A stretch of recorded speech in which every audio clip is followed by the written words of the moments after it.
నమస్తే, this is Sourya. Welcome to our channel. ఈ రోజు మనతో పాటు సినీ పరిశోధకులు మంది రామారావు గారు ఉన్నారు. వారితో మాట్లాడదాం. నమస్తే సార్. నమస్తే సార్, ఏంటి మనశంకర్ వరప్రసాద్ ఇంకా సినిమా టికెట్ రేట్ అంటే సినిమా ఒక ఊపు మీద ఉంది. మళ్ళా చిరంజీవి గారి సెకండ్ ఇన్నింగ్స్ అసలు అద్భుతంగా ఉండబోతోందని ఫ్యాన్స్ అందరం ఏదైతే ఎక్స్పెక్టేషన్స్ చేస్తూ ఉన్నామో, మరి దీనికి సంబంధించి టికెట్ రేటుకి సంబంధించి ఒక వార్త విన్నాము. సో ఏంటి అంత కాస్ట్? ఎట్లా సార్ ఫ్యాన్స్ అంత పిచ్చి అంటే అంత ఇష్టమైన ఫ్యాన్స్ ఉన్నారా? అంత రేటు వెచ్చిస్తున్నారా టికెట్ కి? ఇది చిరంజీవి సినిమాల్లో దీన్ని ఒక విశేషమైన సినిమాగా చెప్పుకోవచ్చు. ఎందుకంటే కొన్ని రోజులుగా చిరంజీవి బాడీ లాంగ్వేజ్ తగ్గ కథలు రాలేదు. ఈ కథ చిరంజీవి బాడీ లాంగ్వేజ్ తగ్గ కథ. మనశంకర వరప్రసాద్ అని ఫ్యామిలీ స్టోరీలో కొంత కామెడీ మిక్స్ చేసి యాక్షన్ పార్ట్ పెట్టి అచ్చు తెలుగు చిరంజీవి సినిమా లాగా వంటకం సాగించాడు అనిల్ రావుపూడి. సినిమా బాగుందనే టాక్ వచ్చింది, బాగా చేశారనే టాక్ వచ్చింది, అంతా బాగుంది. కానీ ఇక్కడ చిరంజీవి అభిమాని ఒకరు ఆ టికెట్ ని 1,35,000 రూపాయలకి మొదటి టికెట్ కొన్నారు. రెండో టికెట్ ని వాళ్ళ పేర్లు సరిగా గుర్తు రావటం లేదు. రెండో టికెట్ ని 1,12,000 రూపాయలు. నాకు ఆ ఫిగరే నాకు గుర్తుండిపోయేది అన్నమాట. అంటే మొదటి టికెట్ రెండో టికెట్ 1,35,000 ఒకటి, 1,12,000 ఒకటి టికెట్. ఒక టికెట్ కొన్నారంటే మరి టికెట్ ధర పెంచకూడదు, ఒక 500 రూపాయలు దాటి టికెట్ ధర వెళ్ళకూడదు, 600 దాటి వెళ్ళకూడదు, ఇవన్నీ అనుకుంటే అవుతాయా? ఇక్కడ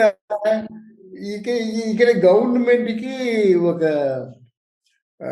చొక్కెదురైందన్నమాట. గవర్నమెంట్ ఎంతవరకు ఏమన్నారు? తెలంగాణ గవర్నమెంట్ 600 అయినా సరే మేము ఇక్కడ టికెట్లు పెంచేదే లేదు అన్నారు. కానీ చిరంజీవి రేవంత్ రెడ్డి తాలూకు స్నేహితులు రేవంత్ రెడ్డి చిరంజీవి దగ్గరికి వెళ్ళి, అయ్యా మీ తాలూకు సహకారం మాకు కావాలి అని కోరుకొని చిరంజీవి గారి ఇంటికి స్వయంగా ముఖ్యమంత్రి గారే వెళ్ళే అంత చనువు ఉంది వాళ్ళిద్దరికీ.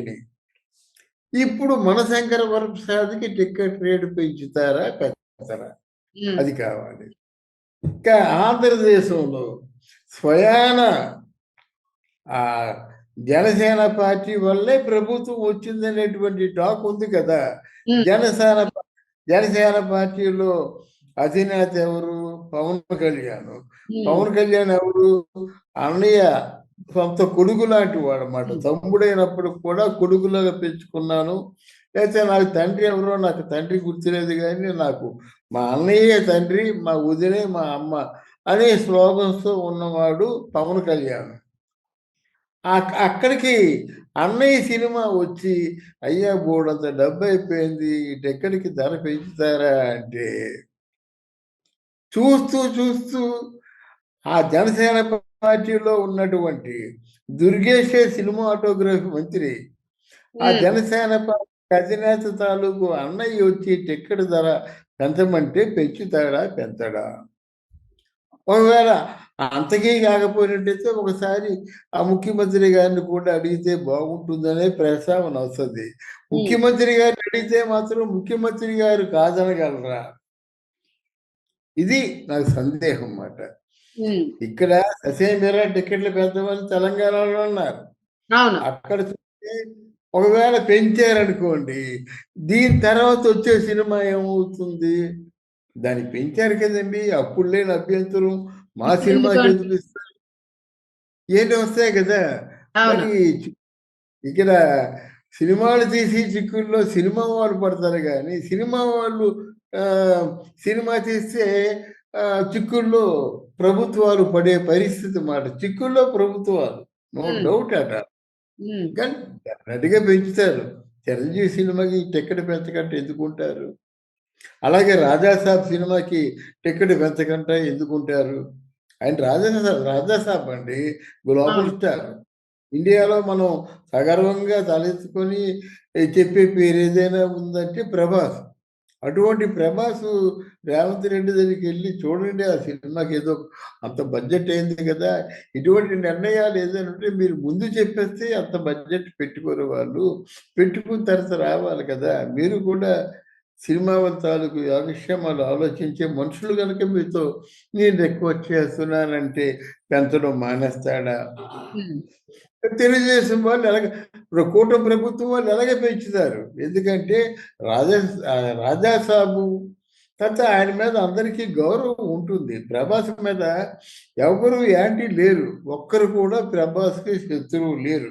ఉమ్. కనుక టికెట్ పెంచాలి, పెంచుకుంటే ఎలాగుంటారు? అవును సార్. అంటే ఇప్పుడు ఫ్యాన్స్ అంటే కొనుక్కుంటారు, మీరు అన్నట్టుగా 1,00,000 పెట్టైనా 2 లక్షలు పెట్టైనా అంత అభిమానులు ఉన్నారు కాబట్టి, మరి సాధారణమైన ప్రజలు ఒకవేళ చూడాలి అని ఆశపడుతున్న టైంలో మరి ఇంత రేట్ ఉంటే వాళ్ళ జేబులకు చిల్లు పడుతోంది అని చెప్పేసి అంటూ ఉన్నారు. సో దానికి ఏమంటారు మీరు? ఇక్కడ చిరంజీవి సినిమా కానీ ప్రభాస్ సినిమా కానీ ఉమ్, రేటు ఎంత ఉన్నప్పుడు కూడా ఉమ్, వాళ్ళు కొనుక్కుంటారమ్మా. ఒకవేళ కొనుక్కోలేని పరిస్థితి ఉంటే ప్రభాస్ సినిమాలో ఫ్యాన్స్ ఉంటారు కదా, ఉమ్, ఆ ఫ్యాన్స్ తీస్తారు, ఒక 50 టికెట్లు తీసి అందరికీ పనిచేస్తారన్నమాట. అంత సామర్థ్యం వాళ్ళకి ఉంటుంది. ఉమ్, అలాగే ప్రభాస్ ఫ్యాన్స్ కానీ ఇటు చిరంజీవి ఫ్యాన్స్ కూడా అటువంటి వాళ్ళు ఉన్నారు.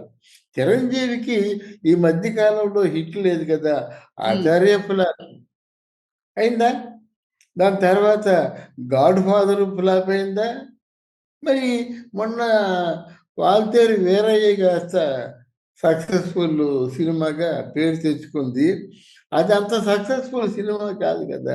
ఇది మాత్రం డెఫినెట్గా ఉమ్, మనశంకర వరప్రసాద్లో చిరంజీవి కొత్త రకంగా కనబడుతున్నాడు, కుర్రాలతో పోటీ పడేలాగా ఉన్నాడు, అన్ని బాగున్నాయి, వెరైటీగా ఉన్నాయి కనుక ఈ సినిమాకి మంచి లైఫ్ ఉంటుందని ఆలోచన నాకు ఉంది. ఉమ్, అలాగే ఇటు రాజాసాబు బాగుంటుంది, మనశంకర వరప్రసాద్ సినిమా కూడా, రెండు సినిమాలు కూడా ప్రేక్షకుల్ని అలరిస్తాయని కూడా అనుకోవచ్చు.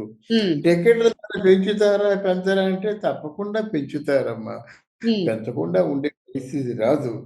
అలాగని మీరు ఎవరు అనుకున్నట్టుగా వేలు వేలు పెంచారు. ఆ సినిమా రేటు 600 రూపాయలు మ్యాక్సిమం అన్నారనుకోండి, 10 రోజులు ఇచ్చారనుకోండి బెనిఫిట్ షోలు, దీనికి 600 కాదు, ఒక 1000 రూపాయలు, 900 రూపాయలు ఏదో అంటారన్నమాట.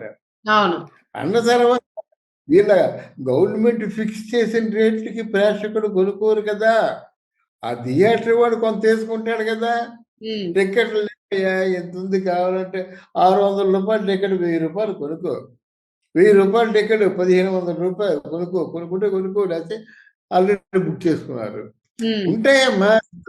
ఈ వాళ్ళకి ఏముంది, వ్యాపారాన్ని చేసేవాడికి వ్యాపార మెలకువలన్నీ తెలుస్తాయి, హౌ టు మేక్ మనీ అనేది వాళ్ళు తెలుసు, ఏ విధంగా అమ్ముకోవాలో అది తెలుసు కనుక ఉమ్, ఈ ప్రస్తావన రాదు. ఈ రెండు సినిమాలకి టికెట్ల ధర పెరుగుతుంది, ఉమ్, పెంచుకుంటారు. అభిమానులు కూడా సంక్రాంతి జోష్లో ఉంటారు కనుక కొనుక్కొని చూస్తారు. ఉమ్. మనం మాత్రం ఈ రెండు సినిమాలు హిట్ అవ్వాలని కోరుకుందాం. తప్పకుండా sir. Thank you sir. Thank you అమ్మా.